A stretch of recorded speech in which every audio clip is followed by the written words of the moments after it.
हरियाणा कृषि विश्वविद्यालय में पिछले कुछ दिनों से चल रहे स्टूडेंट्स के प्रदर्शन आज खत्म हो गया।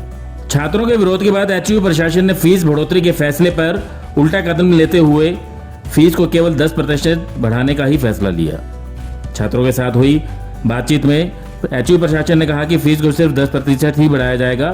जिस तरीके से पहले 100 से 150% तक फीस बढ़ा दी गई थी, उस फैसले को वापस ले लिया जाएगा। इसके बाद स्टूडेंट्स ने अपनी हड़ताल को खत्म करने का फैसला लिया। इस मौके पर छात्रों ने बताया कि एचयू प्रशासन ने काफी गलत तरीके से विभिन्न कोर्सेज की फीस बढ़ाई थी। अगर एचयू में ही छात्रों की इतनी अधिक फीस लगेगी तो छात्र एचयू में क्यों आएंगे, क्यों वो एंट्रेंस टेस्ट देंगे और क्यों अपनी कोचिंग पर पैसा खराब करेंगे। इतनी फीस ही देनी है तो प्राइवेट संस्थानों में जाकर भी कोचिंग प्राप्त कर सकते हैं। इसके अलावा छात्रों ने कहा कि एचयू प्रशासन पिछले कई सालों से रिसर्च का सही काम नहीं कर रहा है, जिसकी वजह से उसकी रैंकिंग भी घटी है और इनकम भी कम हुई है। अब एचयू प्रशासन ने उस घटी हुई इनकम का बोझ छात्रों पर डालना चाह रहा था, लेकिन ऐसा छात्रों ने नहीं होने दिया और उनकी एकजुटता के कारण प्रशासन को यह फैसला वापस लेना पड़ा।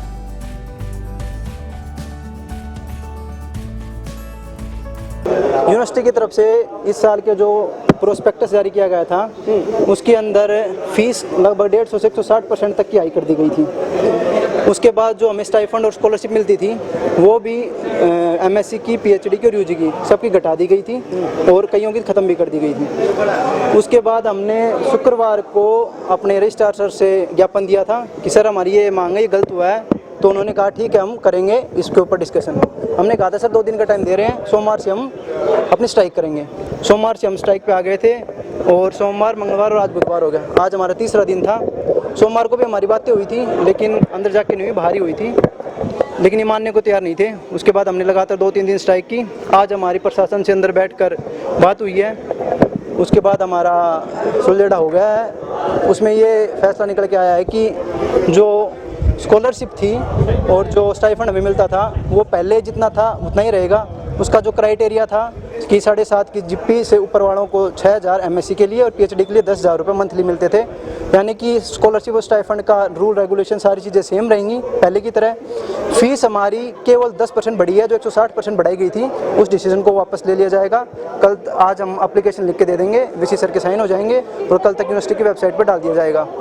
और फीस अब हमारी केवल 10% बढ़ाई गई है और इसके ऊपर सभी बच्चों ने अपनी सहमति जताई है और प्रशासन का धन्यवाद किया है। और बाकी अगर आगे कुछ ऐसा फिर होता है अगली साल तो हम फिर आएंगे। और ये ऐसे एकदम से 150-200% फीस बढ़ा देना वाजिब तो है नहीं, क्योंकि सभी किसान के बेटे हैं, दे नहीं पाते। 2-2, 4-4 एकड़ ज़मीन आती हैं, तो ये गलत था। इसके खिलाफ बच्चों ने बैठे और हम यूनाइटेडली एक साथ लड़े और आज हमारी जीत हुई है। हम सहमत हैं और अगर आगे ऐसी कुछ बात होगी तो हम फिर से अपना प्रदर्शन करेंगे। ये जो डिसीजन था 150% एकदम बढ़ाना, एकदम से डिसीजन को आपने क्या समझा कि एकदम से क्या सही रहा? ऐसे कहने को सुनने में आया था कि हरियाणा गवर्नमेंट की तरफ से लगभग हर यूनिवर्सिटी को, कुरुक्षेत्र यूनिवर्सिटी में प्रोटेस्ट चल रहे हैं, लगभग हरियाणा की हर यूनिवर्सिटी में प्रोटेस्ट चल रहे हैं। गवर्नमेंट की तरफ से ये आया है कि हर यूनिवर्सिटी और हर संस्थान अपना फंड जनरेट करने का, रेवेन्यू जनरेट करने का एक मॉडल तैयार करें। मॉडल तैयार करने का मतलब आप रिसर्च करें, डेवलपमेंट करें, आप बाहर से कंपनीज लेके आएँ, अलग अलग तरीके होते हैं। लेकिन यूनिवर्सिटी ने सबसे निचले स्तर का जो तरीका था कि बच्चों की फीस बढ़ा दो और स्कॉलरशिप को ख़त्म कर दो, जो सबसे निचला तरीका था वो यूनिवर्सिटी ने चुना अपने आप का रेवेन्यू जनरेट करने के लिए, जो कि कुछ ज़्यादा नहीं होता। 600-700 करोड़ का यूनिवर्सिटी का बजट है। फीस से रेवेन्यू जनरेट करने के लिए 5 से 6 करोड़ रुपये जनरेट कर लोगे आप, कोई ज़्यादा नहीं है, जो कि बजट का 1% से भी कम है। लेकिन सबसे गंदा तरीका यूनिवर्सिटी ने जो चुना है वो ये चुना है कि फीस बढ़ा दो बस। उसके खिलाफ हम आए कि अगर आपको रेवेन्यू जनरेट करना है तो आपके पास बहुत सारे मॉडल हैं।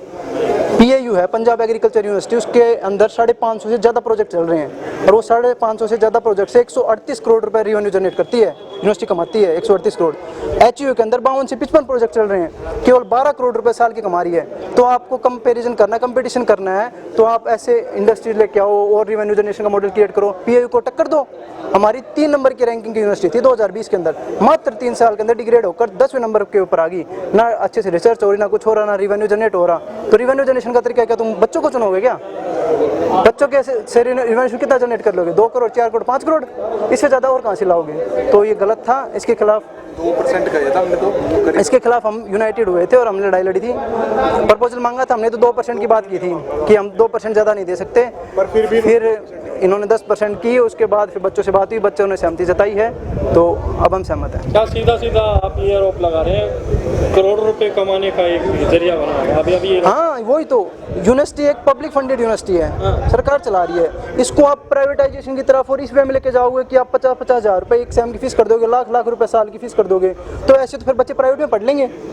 LPU की और यूनिवर्सिटीज़ है उनकी इतनी तो फीस है 80,000 लाख रुपए साल, कितनी फीस है। फिर हम यहाँ पर क्यों इंटरेस्ट टेस्ट दें, क्यों बाहर कोचिंग क्लासेस में धक्के खाएं, वहाँ पर फीस जमा करवाएं, मेहनत करके आ रहे हैं, खुद धक्के से थोड़े ना आ रहे हैं, मेहनत करके यहाँ पर आ रहे हैं, इतनी मेहनत करके फिर आप यहाँ पर इतनी फीस कर रहे हो जो प्राइवेट यूनिवर्सिटीज़ में, फिर यहाँ पर कौन आएगा भाई पढ़ने? अपनी हायर ग्रेजुएशन की स्टडीज़ कौन करेगा यहाँ पे? कोई नहीं करने आएगा। फिर इन इमारतों को खड़े रहने देना ये ऐसे ही। एक वाजिब फीस होती है और फीस बढ़ाने का भी तरीका होता है। अगर आपको कोई आदमी बौद्ध आदमी है उसको मोटा करना है तो धीरे धीरे आप खुराक दोगे या एकदम मुँह ठूस दोगे कि खा ले 2 दिन मोटा हो जा, वो ऐसे थोड़ी ना होता है ना।